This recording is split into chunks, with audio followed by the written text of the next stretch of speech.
আসসালামু আলাইকুম। পৃথিবীর যে যে প্রান্ত থেকে দেখছেন এবং শুনছেন সবাইকে শুভেচ্ছা জানাচ্ছি। সো আজকে কথা বলবো জনগণের টাকা অপচয় করে কিভাবে ইনুস ভ্রমণ বিলাস করছে এটি নিয়ে। তো এটি নিয়ে আমি আগে কথা বলতে চেয়েছিলাম, কিন্তু টানা 4 দিন প্রোগ্রাম কারণে গলাটি ভেঙে গিয়েছে এবং প্রচন্ড ব্যথার কারণে সেটি এ নিয়ে কিছু কথা বলতে পারিনি। কিন্তু চিন্তা করলাম যে এই বিষয়টি নিয়ে কথা না বললেই নয়। সো আসুন আমরা প্রথমে দেখি যে এই ইনুস যুক্তরাজ্যে সফর করতে তার কত টাকা খরচ হয়েছে, এবং তারপরে কথা বলবো যে এই সফরে বাংলাদেশের জনগণের কি লাভ হয়েছে। প্রথমে আসুন দেখি যে এই ইনুসের যুক্তরাজ্য সফরে কত টাকা ব্যয় হয়েছে। সো এই ইনুসের যুক্তরাজ্য সফরের জন্য ব্যয় হয়েছে প্রায় 50 কোটি টাকার মতো। টোটাল 50 কোটি টাকার মতো ব্যয় হয়েছে, বা আরো বেশি হতে পারে। আসুন প্রথমে দেখি যে ইনুস যেই হোটেলটিতে থেকেছে সেই হোটেলের বিল কত হয়েছে। সো ইনুস যে হোটেলটিতে থেকেছে, হোটেলটির নাম হচ্ছে দ্য ডরচেস্টার। এটি যুক্তরাজ্যের রাজধানী লন্ডনের সবচেয়ে বিলাসবহুল একটি হোটেল এবং সবচেয়ে দামি এরিয়ার মধ্যে, গর্জিয়াস এরিয়ার মধ্যে এই হোটেলটি অবস্থিত।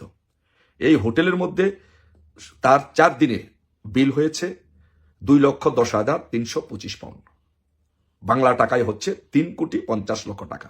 এটি শুধু হোটেলের বিল।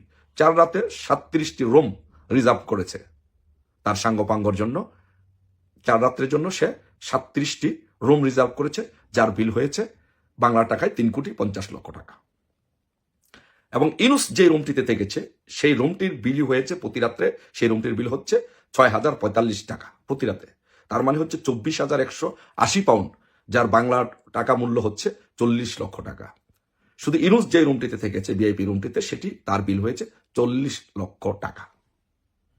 এই হচ্ছে ইনুসের বাংলাদেশের জনগণের টাকায় ভ্রমণ বিলাস। সো এখন আমার প্রশ্ন বা জনগণের প্রশ্ন হতে পারে যে ইনুস একজন প্রধান উপদেষ্টা, সে বিভিন্ন দেশে ভ্রমণ করতেই পারে। ইয়েস, সে ভ্রমণ করতেই পারে, তাতে আমারও কোনো আপত্তি নেই বা অনেকের আপত্তি থাকার কথা না। কিন্তু প্রশ্ন হচ্ছে যে এই ভ্রমণ বিলাসে ইনুস যে যুক্তরাজ্যে ভ্রমণ করেছেন, এতে করে বাংলাদেশের জনগণের বা বাংলাদেশের কি লাভ হয়েছে। একটা দেশের রাষ্ট্রপ্রধান যখন অন্য দেশে যান, তখন তো কোনো উদ্দেশ্য বা এজেন্ডা থাকে যেটা রাষ্ট্রের জন্য উপকার হয়, রাষ্ট্রের কাজে আসে। ইউনুসের এই ভ্রমণ বিলাস রাষ্ট্রের কি কাজে এসেছে বা জনগণের কি কাজে এসেছে, আসুন একটু বিশ্লেষণ করে দেখি। ফার্স্ট প্রশ্ন, যে ইউনুস যে যুক্তরাজ্যে এসেছেন, এটি কি কোনো রাষ্ট্রীয় সফর ছিল? যুক্তরাজ্যের সরকার প্রধান কেয়ার স্টারমার কি তাকে আমন্ত্রণ জানিয়েছে? যদি এক কথায় বলেন তাহলে নো, কারণ যুক্তরাজ্য তাকে আমন্ত্রণ জানায়নি। কেয়ার স্টারমার তার সাথে দেখাও করেনি। এখানে যেটি হয়েছে, এখানে একটি চ্যারিটেবল অর্গানাইজেশন, সে অর্গানাইজেশন তাকে একটি পুরস্কার দিবে। এই পুরস্কার আপনিও পেতে পারেন, যে কেউ পেতে পারে। এটি একেবারে একদম সর্বশেষ ক্যাটাগরির ছোটখাটো একটি পুরস্কার। সেই পুরস্কার নেওয়ার জন্য রাষ্ট্রীয় সফরে রাষ্ট্রের টাকা খরচ করে, বিশাল বহন নিয়ে 50 কোটি টাকা সে কি খরচ করতে পারে? জনগণের টাকা, এই টাকা সে কি এই টাকা খরচ করতে পারে? এটা কি, এই সফরটা কি খুব গুরুত্বপূর্ণ ছিল? সে 10 মাসে 11 বার বিদেশে ভ্রমণ করেছে। কোন দেশ থেকে সে কি অ্যাচিভমেন্ট করেছে আপনারা বলেন? সে যখনই যেই দেশে গিয়েছে তখনই সেই দেশে একটা না একটা সমস্যা হয়েছে। কিন্তু এই যুক্তরাজ্যে সর্বশেষ যে সফরটি হয়েছে, এটি তার সম্পূর্ণ ব্যক্তিগত সফর, এবং এই সফরে শুধু শুধু দেশের 50 কোটি টাকা সে নষ্ট করেছে ভ্রমণ বিলাস করে। আপনারা বলেন, এই যে সফরটি সে করেছে, এই সফরে কি কোনো দ্বিপাক্ষিক চুক্তি হয়েছে? এটি কি কোনো বাইলাটেরিয়াল বা দ্বিপাক্ষিক কোনো ভ্রমণ ছিল বা কোনো চুক্তি স্বাক্ষরিত হয়েছে? হয় নাই। এটি হচ্ছে সম্পূর্ণ তার একটি ব্যক্তিগত সফর, ভ্রমণ বিলাস, যার জন্য কেয়ার স্টারমার, এই দেশের প্রধানমন্ত্রী, তার সাথে দেখাও করেনি। আর অন্য কারণ আছে কেন দেখা করেনি। কারণ এইভাবে একটা মানুষ, এইভাবে একটা দেশের রাষ্ট্রপ্রধান দেশের জনগণের টাকা অপচয় করতে পারেন না, যেটা ইনুস করে যাচ্ছেন। তারপর আরেকটি কথা বলি আপনাদেরকে, যে ইনুসের দেশপ্রেম নিয়ে অনেকেই প্রশ্ন করেন। বাট এখন আপনাদেরকে আরেকটা বিষয় আপনাদেরকে বলছি। দেখেন, যে বাংলাদেশ থেকে যুক্তরাজ্যে কিন্তু লন্ডনে কিন্তু সরাসরি ফ্লাইট আছে, সেটা বাংলাদেশ এয়ারলাইন্স করে থাকে। অথচ উনি বাংলাদেশ এয়ারলাইন্সে ফ্লাই না করে উনি এমিরেটস এয়ারলাইন্সে বিজনেস ক্লাসে ভ্রমণ করেছেন। এটাকে বলে ভ্রমণ বিলাস। প্রত্যেকটা দেশই চায় যখন এই দেশের রাষ্ট্রপ্রধান যখন অন্য দেশে যায় তখন নিজস্ব এয়ারলাইন্সে যাক, সেই দেশের পতাকা বহন করে যাক, যেন দেশের নাম সুনাম যেন বৃদ্ধি পায়। কিন্তু ইউনূস সাহেব সেটি করেননি।